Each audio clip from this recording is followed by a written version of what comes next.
Hello everyone, सबसे पहले बात करेंगे प्रीवियस करंट अफेयर्स क्वेश्चंस के बारे में जो कि आपको सेट नंबर 3 में प्रोवाइड कराया गया था। तो एक बार रिवाइज कर लेते हैं फटाफट से। देखिए, क्वेश्चंस ये था कि किस देश में चर्चित पारंपरिक लालटेन उत्सव मनाया गया। तो right answer will be option नहीं, यहाँ पे राइट आंसर होगा चीन। ठीक है। सेकेंड पॉइंट था अटुकल पोंगल उत्सव निम्नलिखित में से किस राज्य में मनाया जाता है। तो राइट आंसर इसका देखे थे हम लोग केरल, इसको याद रखिएगा। चलिए नेक्स्ट वन क्या है कि किस राज्य को प्रधानमंत्री किसान सम्मान निधि योजना को बेहतर ढंग से लागू करने के लिए राष्ट्रीय स्तर पर प्रथम स्थान प्राप्त हुआ है। वो था उत्तर प्रदेश। यहाँ तक क्लियर है। नेक्स्ट पॉइंट कि हाल ही में किस देश ने अपने राष्ट्रगान के एक शब्द को बदल दिया था। तो इसका सही आंसर हो जाएगा ऑस्ट्रेलिया। चलिए आगे देखिए। नेक्स्ट पॉइंट कह रहा है कि एशियाई विकास बैंक ने किस राज्य में बागवानी को प्रोत्साहित करने के लिए 10 मिलियन अमेरिकी डॉलर की परियोजना पर हस्ताक्षर किया था। तो यहाँ पे सही आंसर हो जाता है हिमाचल प्रदेश। हाल ही में समाचारों में देखी गई चतरगला सुरंग किसको किसको जोड़ेगी। तो ये जम्मू कश्मीर में कठुआ और डोडा को जोड़ेगी। चलिए आगे बढ़ते हैं। नेक्स्ट पॉइंट कह रहा है कि किसे क्वीन एलिजाबेथ ने सर्वोच्च नागरिक सम्मान नाइटहुड से सम्मानित किया था और उनका नाम था लुइस हैमिल्टन। किस राज्य की सरकार ने मुख्यमंत्री माटी कला रोजगार योजना को शुरू किया। उत्तर प्रदेश। फटाफट से हम रिवाइज कर रहे हैं ताकि आपका एक बार फिर से रिवीजन हो जाए जो भी आपने परसों की वीडियो में देखा था। कल की वीडियो क्यों नहीं आई थी आपको पता होगा। तो 5 सितंबर था और आपको पता था कि हमारे तरफ से एक मेगा क्यूज कंपटीशन का आयोजन कराया गया था। तो उसी में कल मैं पूरी दिन बिजी रहा जिस वजह से कल वीडियो नहीं अपलोड कर पाया था, लेकिन आगे से अब आपका रेगुलर रहेगा। नेक्स्ट पॉइंट है कि किस देश में दुनिया की पहली हॉस्पिटल ट्रेन लाइफलाइन एक्सप्रेस बनाकर के इतिहास रचा है। भारत ने ये लाइफलाइन एक्सप्रेस को बनाया। ठीक है ना। हबीबगंज रेलवे स्टेशन का नाम बदल करके क्या रखा गया, अटल जंक्शन। हाल ही में उत्तर पूर्व में जिंजर प्रोसेसिंग प्लांट कहाँ बनाया गया, मेघालय। इसको याद रखेंगे। आगे बढ़ते हैं। अगला पॉइंट ये कह रहा था कि निम्नलिखित में से किस राज्य ने डिजिटल गवर्नेंस में उत्कृष्टता के लिए स्वर्ण पदक जीता, और इसका सही आंसर है तमिलनाडु। किस राज्य की सरकार ने विश्वकर्मा श्रम सम्मान योजना की शुरुआत की है। उत्तर प्रदेश सही होगा। तो यहाँ पे हम लोगों ने प्रीवियस जो क्वेश्चंस थे उसको एक बार देख लिया, रिवाइज कर लिया। अगर आपको वीडियो पसंद आए तो वीडियो को लाइक कर दीजिएगा, दोस्तों के साथ शेयर भी कर दीजिएगा। साथ ही साथ चैनल को सब्सक्राइब करके नोटिफिकेशन बेल को ऑन रखिए ताकि आपको इसी तरह की कंटेंट मिलती रहे। अब हम लोग बात करते हैं आज के इंपॉर्टेंट 20 करंट अफेयर्स की। देखिए, आज के इस वीडियो का फर्स्ट क्वेश्चन हमारा ये है कि आयुष्मान भारत दिवस 2021 का विषय क्या था। सबसे पहले आपको ये जानना होगा कि आयुष्मान भारत दिवस मनाया कब जाता है। प्रत्येक वर्ष ये 30 अप्रैल को मनाया जाता है। तो इस वर्ष मनाया गया था। तो 2021 का थीम क्या, इसका थीम था सेवा भी रोजगार भी। ठीक है, सेवा भी रोजगार भी, इसको याद रखेंगे। चलिए आगे बढ़ते हैं। सेकेंड क्वेश्चन से कि वर्ल्ड इनोवेटर्स अवार्ड पाने वाली पहली भारतीय महिला कौन बनी है। पहली भारतीय महिला कौन बनी है। तो यहाँ पे हमारा करेक्ट आंसर क्या होगा, ऑप्शन सी, कृति करंत। ठीक है, कृति करंत हम यहाँ पे कह सकते हैं। और साथ ही साथ इनसे संबंधित कुछ पॉइंट्स भी मैंने लिख रखा, आप इसको पढ़िए और अच्छे से याद रखने की कोशिश कीजिएगा। देखिए, इसी के साथ वह वर्ल्ड इनोवेटर्स अवार्ड पाने वाली पहली भारतीय और एशियाई महिला बन गई है। अगर हम बात करें कि वर्ल्ड इनोवेटर अवार्ड्स किसको दिया जाता है, तो वाइल्ड लाइफ में लोगों को अहम कार्य के लिए और पर्यावरण को संरक्षित करने के लिए हर साल ये प्रदान किया जाता है। तो इतना आपको ध्यान में रखना है। ठीक है, चलिए अगला पॉइंट्स क्या है। नेक्स्ट क्वेश्चन ये कह रहा है कि किस देश ने robot prototype Neo 01 clear space debris launch किया। तो हम यहाँ पे कह सकते हैं इसका संबंध हो जाएगा चाइना से। चाइना ने लॉन्च किया। अगर हम बात करें कि ये करेगा क्या, तो अंतरिक्ष में फैले मलबे को हटाने के लिए इसको लॉन्च किया गया है नियो टाइप, जो कि रोबोट प्रोटोटाइप नियो 01, ये आपको याद रखना है। साथ ही साथ चीन की बात कर रहे हैं तो आपको ये छोटा सा पॉइंट और याद रखना है कि हाल ही में चीन में एक कह सकते हैं रक्षा अभ्यास का आयोजन किया जा रहा है, जैसे शेयर्ड डेस्टिनी के नाम से शेयर्ड डेस्टिनी 2021 रक्षा अभ्यास का आयोजन किया जा रहा है, जिसमें 3 देश भाग ले रहे हैं। और वो 3 देश कौन कौन से, तो पहला तो आपका चीन हो गया, दूसरा पाकिस्तान और तीसरा मंगोलिया। इसको भी याद रखना है। ठीक है। और अगर हम यहाँ पे रूस की बात करें तो रूस से संबंधित एक छोटा सा क्वेश्चन याद रख सकते हैं कि रॉस कॉस्मोस ने, ठीक है, यहाँ की जो अंतरिक्ष स्पेस एजेंसी है, रॉस कॉस्मोस ने ISS इंटरनेशनल स्पेस स्टेशन में नौका नाम का, ध्यान दीजिएगा, नौका नाम का अपनी सबसे बड़ी अंतरिक्ष प्रयोगशाला को लॉन्च किया रूस ने। ठीक है। और रूस से संबंधित एक और प्रश्न ये बनता है कि कुकिंग कोल के लिए भारत के जो केंद्रीय मंत्रिमंडल है उसने रूस के साथ समझौता भी किया है कुकिंग कोल के लिए। तो ये आपको याद रखना है। तो इतने सारे पॉइंट्स, आपको कुछ ना कुछ छोटे छोटे पॉइंट्स जो कि हम उसके बारे में डिस्कस करेंगे ताकि आपको ये याद रहे। चलिए अगला पॉइंट कि हाल ही में चर्चा में रहा धमक्या मंदिर किस देश में स्थित है। और हाँ, एक चीज़ ध्यान रखिएगा, जो मैं आपको एक्स्ट्रा फैक्ट भी बता रहा हूँ, एक्स्ट्रा क्वेश्चंस भी बता रहा हूँ, वो सभी 2021 के करंट अफेयर्स ही हैं, तो उनको भी आपको अच्छे से याद रखना है, ठीक है। पीछे हम लोग नहीं बा रहे हैं, 2020 के बारे में आपको कोई भी डिस्कस नहीं करूँगा। जो भी डिस्कशन हमारा होगा वो जनवरी 2021 से ही होगा, ठीक है। जनवरी 2021 से आपका एग्जाम्स जब तक हो, हम लोग पूरा का पूरा करंट अफेयर्स को कवर करेंगे। धमक्या मंदिर की बात करें तो इसका संबंध हो जाता है थाईलैंड से। ऑप्शन बी हम क्लिक करेंगे, थाईलैंड। चलिए आगे बढ़ते हैं। नेक्स्ट पॉइंट है कि किस राज्य में सरकार ने अप्रैल 2021 में कोरोना वॉरियर्स योजना शुरू किया। कोरोना वॉरियर्स योजना की स्टार्टिंग किसने की है, तो हम यहाँ पे कह सकते हैं राइट आंसर हो जाएगा ऑप्शन डी, मध्य प्रदेश, ठीक है, मध्य प्रदेश। और अगर हम बात करें कि कोरोना वॉरियर्स योजना के अंतर्गत होगा क्या, तो कोरोना ड्यूटी के दौरान जो भी देश भर के जो लोग थे, यानी कि कोरोना ड्यूटी के देश भर में जो स्वास्थ्य कर्मचारी थे, अगर उनके परिवार की मृत्यु हो जाती है ड्यूटी के दौरान, तो उनके परिवार के सदस्यों को जिम्मेदारी सरकार लेगी, उनकी जिम्मेदारी जो कि सरकार लेगी, और परिवार को 50 लाख तक का मानदेय दिया जाएगा, ये आपको याद रखना है। अब इससे इंपॉर्टेंट पॉइंट्स हम ये ध्यान रख सकते हैं, मध्य प्रदेश दूसरा राज्य बन गया। किस मामले में भाई, तो दूसरा राज्य ये बना है कि नई शिक्षा नीति को लागू करने वाला दूसरा राज्य। पहला राज्य कौन है, इसके बारे में आप कमेंट आपको बताना, क्योंकि ऑलरेडी इसके बाकी के वीडियो में हम डिस्कस कर चुका था, ठीक है। अब देखिए, चर्चा में रहा था हाल ही में मध्य प्रदेश का एक अभयारण्य जहाँ पे नाइट सफारी स्टार्ट हुआ है, तो उसको कह सकते हैं सालामंडल अभयारण्य, ठीक है। सालामंडल अभयारण्य था जिसका हाल ही में वहाँ पे नाइट सफारी स्टार्ट हुआ है। तो ये पूछा जा सकता है कि हाल ही में चर्चा में रहा सालामंडल अभयारण्य किस राज्य में, तो मध्य प्रदेश में, ठीक है। कोयला मंत्रालय की अगर हम बात करें, हाल ही में कोयला मंत्रालय का एक नया आंकड़ा जारी किया था 2020-21 के अंतिम आंकड़ों के अनुसार कोयला उत्पादन में मध्य प्रदेश का तीसरा स्थान है। तो सबसे पहले बात कर लेते, तीसरा स्थान तो मध्य प्रदेश का है, लेकिन फर्स्ट स्थान और सेकंड स्थान किसको मिला है, तो फर्स्ट स्थान पे छत्तीसगढ़ है। कोयला उत्पादन की बात कर रहा हूँ, ठीक है। कोयला उत्पादन में फर्स्ट रैंक जो मिला है छत्तीसगढ़ को, सेकेंड रैंक उड़ीसा को मिला है, थर्ड रैंक मध्य प्रदेश को मिला है। जबकि ध्यान दीजिएगा कि कोकिंग कोयला की बात करें, कोकिंग कोयला की बात करें तो सबसे बड़ा उत्पादक जो राज्य है वो झारखंड हो जाता है। इसको आपको याद रखना है। तो बस इस प्रश्न से इतने सारे फैक्ट हमने डिस्कस किया, 3 से 4 क्वेश्चन सभी में डिस्कस करेंगे।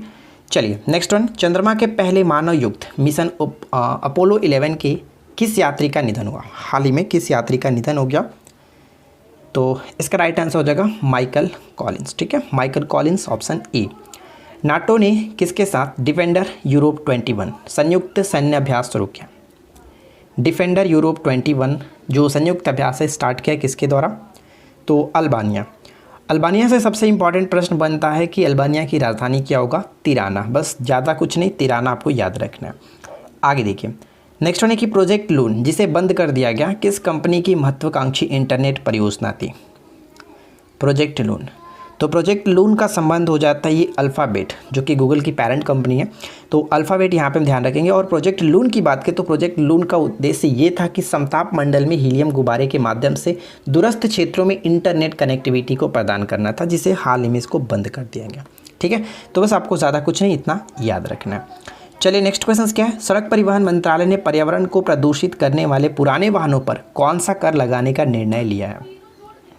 कौन सा कर लगाने का, तो ग्रीन टैक्स लगाने का निर्णय लिया है, डी यहाँ पे करेक्ट होगा।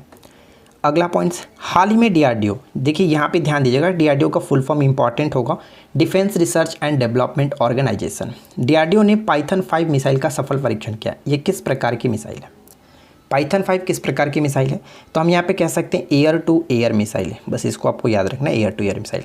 अब बात हम डीआरडीओ की कर रहे हैं तो छोटा सा पॉइंट डिस्कस कर लेते हैं इसके बारे में। डीआरडीओ का फुल फॉर्म आपने देख लिया, इसकी स्थापना कब हुई थी, 1 जनवरी 1958, ठीक है, 1 जनवरी 1958 में हुआ था, जिसका हेडक्वार्टर न्यू दिल्ली में पड़ता है, इसको भी याद रखिएगा, न्यू दिल्ली में।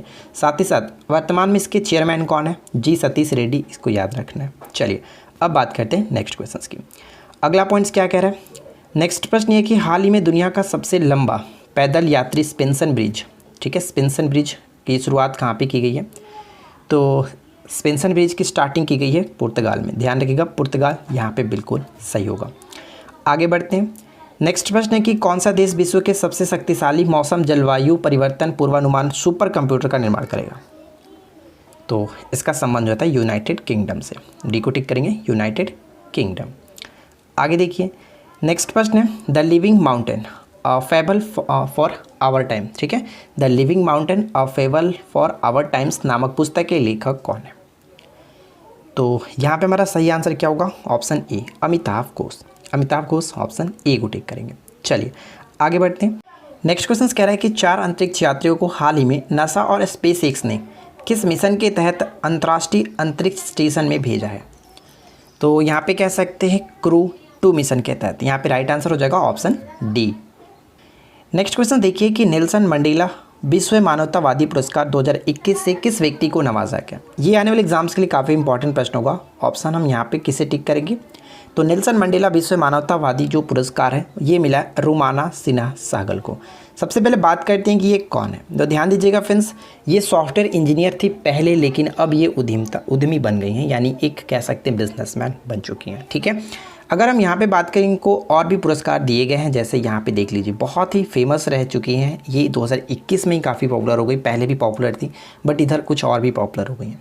50 बिजनेस लीडर 2021 यानी 2021 में सोशल इंटरप्रेन्योरशिप के तहत इनको राष्ट्रव्यापी पुरस्कार भी दिया गया था। साथ ही साथ जनवरी 2021 में इन्हें इन्फ्लुएंसर शिखर सम्मेलन में international influencer of the year का अवार्ड भी दिया गया था 2021 का। ठीक है, साथ ही साथ हम यहाँ पे पढ़ सकते हैं कि उन्हें मिसेज यूनिवर्स सक्सेसफुल 2018 का ताज भी पहनाया गया था। तो इस तीनों कारणों की वजह से और भी ये काफ़ी फेमस हो चुकी हैं, तो इसको याद रखना है। चलिए आगे बढ़ते हैं। नेक्स्ट क्वेश्चन कह रहा है कि चीन के पहले मार्स रोवर का क्या नाम है? चीन के पहले मार्स रोवर का नाम है रखा गया यहाँ पे ज़ुरोंग। यहाँ पे ऑप्शन हम बी को टिक करेंगे, ज़ुरोंग। और इस मार्स रोवर का नाम किसके नाम पर रखा गया? तो चीन के अग्नि देवता के नाम पर रखा गया। आगे देखिए, हाल ही में देखा गया हरिहर नीति किस राज्य केंद्र शासित प्रदेश के द्वारा शुरू की गई है? तो हरिहर नीति का संबंध हो जाता है, यहाँ पे नाम से क्लियर हो रहा है, हरिहर यानी हरियाणा। ठीक है, डी यहाँ पे करेक्ट होगा। लेकिन बात कर लेते हैं कि हरिहर योजना क्या है। तो देखिए, हरिहर का फुल फॉर्म मैंने यहाँ पे अच्छे तरीके से लिख रखा है, आप इसको चाहो तो अच्छे तरीके से पढ़ सकते हैं, लेकिन उतना आपको याद रखने की ज़रूरत नहीं पड़ेगी। ठीक है, तो बस आपको याद रखने का हरिहर नीति जो है या फिर हरिहर योजना जो है, इसके तहत बाल गृह में आने वाले सभी अनाथ बच्चों का पालन पोषण और पढ़ाई का खर्चा पूरा सरकार उठाएगी। ठीक है, तो बस आपको इतना याद रखना है। चलिए आगे की तरफ बढ़ते हैं। नेक्स्ट प्रश्न है कि भारत की पहली महिला उड़ान परीक्षण इंजीनियर कौन बनी है? भारत की पहली महिला उड़ान परीक्षण इंजीनियर कौन बनी है? आश्रिता वी ओलेटी। ऑप्शन हम यहाँ पे बी को टिक करेंगे। अगला points, white monument. White monument कह सकते हैं जो हाल ही में खबरों में था, किस देश में स्थित 4000 साल पुराना युद्ध स्मारक है? तो यहाँ पे यहाँ राइट आंसर हो जाएगा ऑप्शन सी, सीरिया। सीरिया को टिक करना है, ध्यान रखिएगा। चलिए आज के इस वीडियो का आखिरी प्रश्न ये कह रहा है कि परमाणु ऊर्जा आयोग के किस पूर्व अध्यक्ष का 23 मई 2021 को दिल का दौरा पड़ने से निधन हो गया? तो यहाँ पे सही आंसर होगा श्री कुमार बनर्जी। श्री कुमार बनर्जी, ऑप्शन हम बी को टिक करेंगे। ठीक है, तो देखिए यहाँ पे हम लोगों ने 20 MCQ को कवर किया, साथ ही साथ हम लोगों ने जो ऊपर में रिवाइज भी कर लिया था, लेकिन इतना काफ़ी नहीं है। अब बात कर लेते हैं कि इस 20 MCQ का एक छोटा सा रिविजन्स भी कर लेते हैं फटाफट से। चलिए देखिए रिवाइज करते हैं। आयुष्मान भारत दिवस 2021 के विषय क्या था? सेवा भी रोजगार भी, जबकि 30 अप्रैल को मनाया जाता है। वर्ल्ड इनोवेटर अवार्ड पाने वाली पहली महिला, भारतीय महिला कह सकते हैं और एशियाई महिला भी कह सकते हैं, पहली एशियाई महिला कृति करंत बनी है।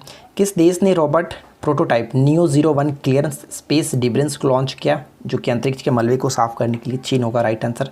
धमक्या मंदिर थाईलैंड में संबंध हो जाएगा। कोरोना वॉरियर्स योजना स्टार्ट किया गया किसके द्वारा? मध्य प्रदेश के गवर्नमेंट के द्वारा। अगला पॉइंट है कि चंद्रमा के पहले मानवयुक्त मिशन जो अपोलो 11 था, इसमें किस यात्री का हाल ही में निधन हो गया? Michael Collins. आगे देखिए, नाटो ने किसके साथ डिफेंडर यूरोप 21 संयुक्त सैन्य अभ्यास शुरू किया? अल्बानिया। अल्बानिया की राजधानी तिराना बताया गया था। प्रोजेक्ट लून जिसे बंद कर दिया गया किस कंपनी की महत्वाकांक्षी इंटरनेट परियोजना थी? अल्फाबेट। अगला पॉइंट्स की सड़क परिवहन मंत्रालय ने पर्यावरण को प्रदूषित करने वाले पुराने वाहनों पर कौन सा कर लगाया? Green tax. हाल ही में डीआरडीओ ने पाइथन 5 मिसाइल का सफल परीक्षण किया। पाइथन 5 जो है एयर टू एयर मिसाइल है। आगे देखिए, नेक्स्ट वन है कि हाल ही में दुनिया का सबसे लंबा पैदल यात्री सस्पेंशन पुल कहाँ पर शुरू किया गया? तो ये पुर्तगाल इसका राइट आंसर होगा। पुर्तगाल की राजधानी क्या होता है? लिस्बन। ठीक है, लिस्बन। अगला पॉइंट्स की कौन सा देश विश्व के सबसे शक्तिशाली मौसम और जलवायु परिवर्तन पूर्वानुमान करने के लिए सुपर कंप्यूटर का निर्माण करेगा? United kingdom. चलिए यूनाइटेड किंगडम यहाँ पे सही होगा। आगे बढ़ते हैं। इस पुस्तक के लेखक कौन है? The living mountain a fable for our times. लेखक हैं अमिताभ घोष। इनकी पुस्तक काफ़ी फेमस होती है। इनकी पुस्तक हुई चेतन भगत हो गए, शशि थरूर हो गए। तो इन सभी की जो पुस्तक आती है, जैसे अरुंधति रॉय हो गई, उन सभी का याद रखना है। जो भी पुस्तक आता है उसको याद रखेंगे। अगला पॉइंट्स, 4 अंतरिक्ष यात्रियों को हाल ही में नासा और स्पेसएक्स ने किस मिशन के तहत अंतरिक्ष स्टेशन में भेजा? तो क्रू 2 याद रखेंगे। नेल्सन मंडेला विश्व मानवतावादी पुरस्कार 2021, रोमाना सिन्हा सहगल, इसको याद रखेंगे। चीन के पहले मार्स रोवर का नाम क्या है? जुरंग। ठीक है, जुरंग, और अग्नि देवता के नाम पर रखा गया। हाल ही में देखा गया हरिहर नीति किस राज्य केंद्र शासित प्रदेश में शुरू किया गया? हरियाणा के द्वारा शुरू किया गया। पहली महिला उड़ान परीक्षण इंजीनियर कौन बनी है? आश्रिता वी ओलेटी। व्हाइट मॉन्यूमेंट जो कि खबरों में रहा था, किस देश में स्थित है? तो ये 4000 वर्ष पुराना युद्ध स्मारक है, सीरिया में स्थित है। परमाणु ऊर्जा आयोग के पूर्व जो अध्यक्ष थे, जिनका हाल ही में निधन हो गया दिल का दौरा पड़ने के कारण, क्या नाम था? श्री कुमार बनर्जी। तो ये हम लोगों ने रिवीजन भी कर लिया। अब बात कर लेते हैं कुछ स्टैटिक जीके का, थोड़ा सा हमें जीके भी याद रखना ही है। तो चलिए, स्टैटिक जीके में काफ़ी अच्छे अच्छे क्वेश्चंस हैं, तो आपको याद रखना है, जो बार बार रिपीट होते रहते हैं, पूछे जाते हैं। बिहार में किस स्थान पर भारतीय राष्ट्रीय कांग्रेस का 1922 का अधिवेशन हुआ था? तो कह सकते हैं गया में, जिसके अगर हम बात करें कि अध्यक्षता कौन कर रहे थे, तो चित्तरंजन दास, ये याद रखिएगा। बिहार में किसान सभा की स्थापना किसके द्वारा की गई थी? स्वामी सहजानंद सरस्वती, याद रख सकते हैं। एशियाई खेलों में स्वर्ण पदक प्राप्त करने वाली पहली महिला कौन बनी थी? कमलजीत संधू, पंजाब से बिलोंग करती हैं। 1970 में बैंकॉक एशियाई खेलों में ये 400 मीटर दौड़ में स्वर्ण पदक इन्होंने हासिल किया था, और इनका जो टाइमिंग था कितना था? 57.3 सेकेंड। ठीक है, 57.3 सेकेंड। और इनको अगले एक साल यानी 1971 में पद्मश्री से भी सम्मानित किया गया था कमलजीत संधू को। भारत के लोकसभा के पहले जो प्रथम अध्यक्ष थे कौन थे? ये क्वेश्चन बहुत बार पूछा जाता है, गणेश वासुदेव मावलकर, ये आपको याद रखेंगे। चलिए, सबसे चमकीला और सबसे गर्म ग्रह कौन सा है? तो सबसे चमकीला या फिर सबसे गर्म ग्रह कह सकते हैं, या फिर हम कह सकते हैं सूर्य से दूरी के क्रम में दूसरा ग्रह, पृथ्वी का बहन कह सकते हैं, सुबह का तारा, सांझ का तारा कह सकते हैं, और ऐसा ग्रह जो पूरब से पश्चिम की तरफ घूमता हो, सबसे गर्म ग्रह हो।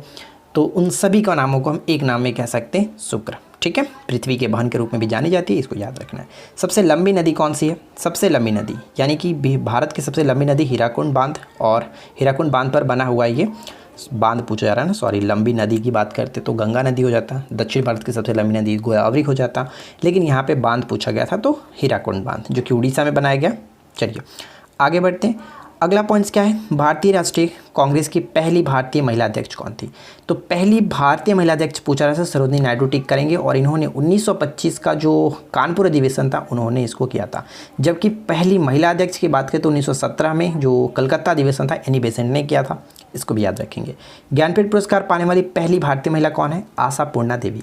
आशापूर्णा देवी को 1976 में ये पुरस्कार दिया गया था, जबकि ज्ञानपीठ पुरस्कार की स्टार्टिंग 1961 में हुआ था, लेकिन पहला पुरस्कार 1965 में स्टार्ट किया गया देना का। ठीक है, तो 1976 में आशापूर्णा देवी को किस कृति के लिए दिया गया था? तो ये बांग्ला भाषा की जो कि कवित्री कह सकते हैं आशापूर्णा देवी, और इनकी जो कृति थी उपन्यास थी प्रथम प्रतिश्रुति, इसके लिए ये दिया गया था। चलिए आगे बढ़ते हैं। सबसे बड़ा प्रवाल द्वीप ग्रेट बैरियर रीफ है, ऑस्ट्रेलिया में पड़ते हैं। कभी कभी पूछा जाता है पेपर में कि ऑस्ट्रेलिया में इसका लोकेशन के साथ, इसका डायरेक्शन के साथ, तो उत्तर पूर्वी तट के समानांतर स्थित है, इसको याद रखिएगा। और ग्रेट बैरियर रीफ को यूनेस्को ने विश्व विरासत सूची में 1981 में शामिल भी किया था, इसको भी याद रखिएगा। अगला पॉइंट है कि विश्व की सबसे बड़ी झील जो कि खारे पानी की झील आपके पूछा रहा है कौन सा है? कैस्पियन सागर। देखिए कैस्पियन झील ही है एक प्रकार की, लेकिन इसका क्षेत्रफल बहुत ज़्यादा बड़ा होने के कारण इसको सागर कहा जाता है। ठीक है, तो कैस्पियन सागर एक प्रकार का झील ही है जो कि खारे पानी की सबसे बड़ी झील है। सबसे इंपॉर्टेंट जो पॉइंट है आपको ये याद रखना है कि कैस्पियन सागर जो है अपनी सीमा को 5 देशों के साथ साझा करते हैं, यानी कि 5 देशों को टच करता है। और वो 5 देश कौन कौन से? ईरान, अजरबैजान, तुर्कमेनिस्तान, रूस और Kazakhstan. I repeat, Iran, Azerbaijan, Turkmenistan, रूस और काजाकिस्तान। तो ये 5 देशों के नामों को याद रखना है। चलो इसको थोड़ा साफ कर लेते हैं, काफ़ी गंदा हो गया। अगला पॉइंट्स देखिए, नेक्स्ट वन कह रहा है कि उत्तरी गोलार्ध में सबसे लंबा दिन कब होता है? उत्तरी गोलार्ध में सबसे लंबा दिन 21 जून को होता है, जबकि दक्षिणी गोलार्ध में सबसे लंबा दिन की बात करें तो दक्षिणी गोलार्ध में सबसे लंबा दिन 22 दिसंबर को हो जाएगा, ये याद रखिएगा। बस इसके जस्ट अपोजिट यानी उत्तरी गोलार्ध में सबसे छोटा दिन बात करते तो ये हो जाता है, और ठीक उसी तरह से दक्षिणी गोलार्ध में सबसे छोटा दिन की बात करते तो 21 जून हो जाता। बस 2 डेटों को याद रखना है। ठीक है, आगे बढ़ते हैं, विश्व की उच्चतम झरना कौन सा है? तो वेनेजुएला में स्थित है साल्टो एंजल जो जलप्रपात जिसको जानते हैं, वेनेजुएला में स्थित है, इसको याद रखिएगा। लोकसभा की प्रथम महिला महासचिव कौन थी? सनहेलता श्रीवास्तव, इसको याद रखना है। मरणोपरांत भारत रत्न से सम्मानित प्रथम व्यक्ति कौन थे? और ये थे लाल बहादुर शास्त्री जी, जिनको 1966 में दिया गया था भारत रत्न। ठीक है, भारत रत्न। जल्दी से कमेंट करके बताइएगा 2019 में किन लोगों को दिया गया था। जल्दी से कमेंट्स करके बताइएगा कितने लोगों को दिया गया था और कौन कौन, अगर नाम याद है तो बहुत अच्छी बात है। तो कमेंट्स करके जरूर बताइएगा कि 2019 में किनको किनको मिला था। अगला पॉइंट है कि वांडीवास की लड़ाई जो कि 1760 में लड़ी गई थी, किनके बीच लड़ा गया था? अंग्रेज एवं फ्रांसीसियों के बीच लड़ा गया था।